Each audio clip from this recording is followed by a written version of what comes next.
नमस्कार मित्रों। वशीकरण मंत्र और तंत्र जैसे भी लोग उपयोग करते हैं, उसमें कभी कभी 10,000, कभी कभी 1,000, कभी कभी 1,008 और कभी कभी 11 मंत्र और कभी कभी 7 मंत्रों से भी यह क्रियाएं कर दी जाती हैं। क्योंकि वशीकरण का जैसा मंत्र होगा या जैसे क्रिया होगी, उसी हिसाब से उसके मंत्र का जाप करना होता है। परंतु जब मंत्र के साथ, क्रिया के साथ कोई तंत्र लगा दिया जाता है, तब उसमें मंत्र कम जाप करना होता है। केवल मंत्र द्वारा वशीकरण किया जाता है तो उसमें लंबी क्रिया चलती है, यानी लंबे मंत्र का जाप करना होता है। 11 दिन, 21 दिन, 10 दिन या 7 दिन, इस तरह की क्रिया की जाती है। और फिर मंत्र की मालाएं भी ज्यादा होती हैं, जैसे 11 माला रोज करना है, 11 दिन करना है, तो यानी 10,000 हो गए।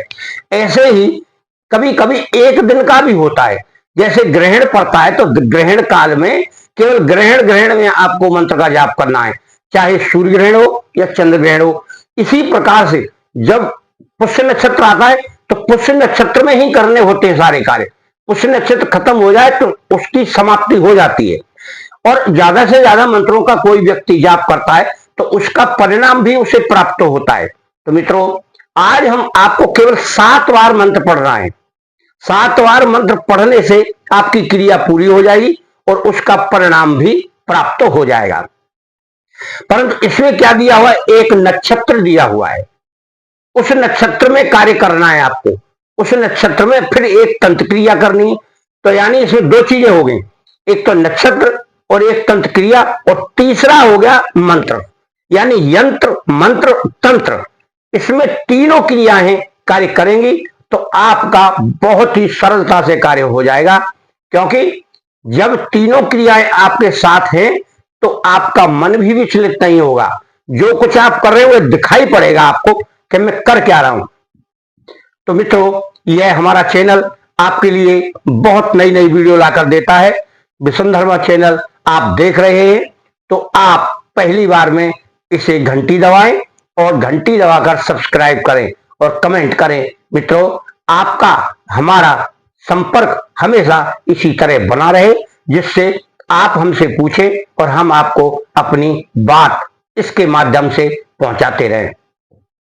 मित्रों, हमेशा गलत का प्रयोग गलत ही होता है, सही का प्रयोग सही होता है।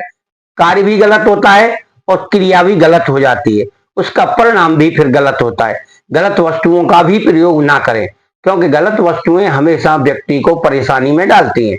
इसीलिए आप वशीकरण तो करें, पर सोच समझ कर करें। ऐसा कोई काम ना करें जिससे आपके घर में, परिवार में कहीं कोई विवाद हो और दिक्कतें आती रहें। क्योंकि वशीकरण होना बहुत स्वाभाविक क्रिया है।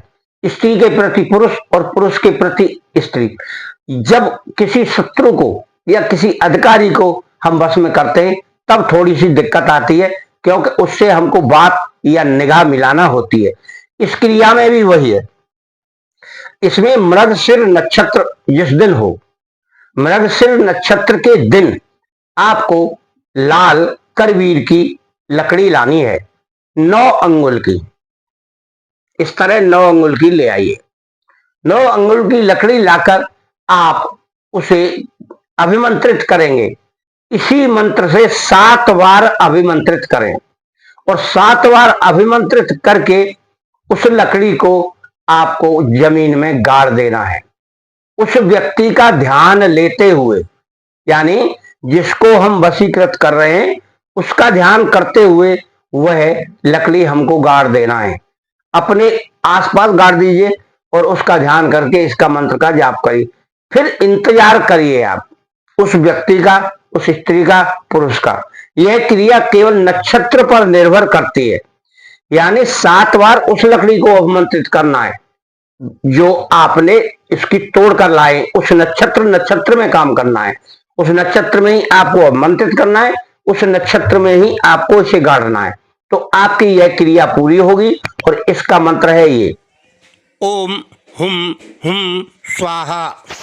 गुरु मंत्र प्राप्त करने के लिए इस नंबर पर संपर्क करें 9506223236। इसी मंत्र का आपको फिर बैठकर मृगशीर नक्षत्र के अलावा जाप नहीं करना, क्योंकि अगर नक्षत्र है तो आप जाप कर सकते हैं एक माला, और अगर नक्षत्र समाप्त हो जाता है, कम समय के लिए है, तो आप मत करिए। केवल 7 बार अवमंत्रित करके उस लकड़ी को गाड़ दीजिए। अगर आप करवीर नहीं जानते तो करवीर का वहां हम फोटो डाल देंगे, उसको आप देख लेना कि करवीर क्या होता है, और करवीर की लकड़ी आप पहचानते हैं तो आप उसका इस्तेमाल करके अपने प्रयोगों को सफल बना सकते हैं। यही हमारा छोटा सा एक प्रयोग है, आप इसे करें और अपनी परिणाम की प्रतीक्षा करते हुए आस्था रखें। मित्रों, आपका और आपका घर परिवार सुखी रहे।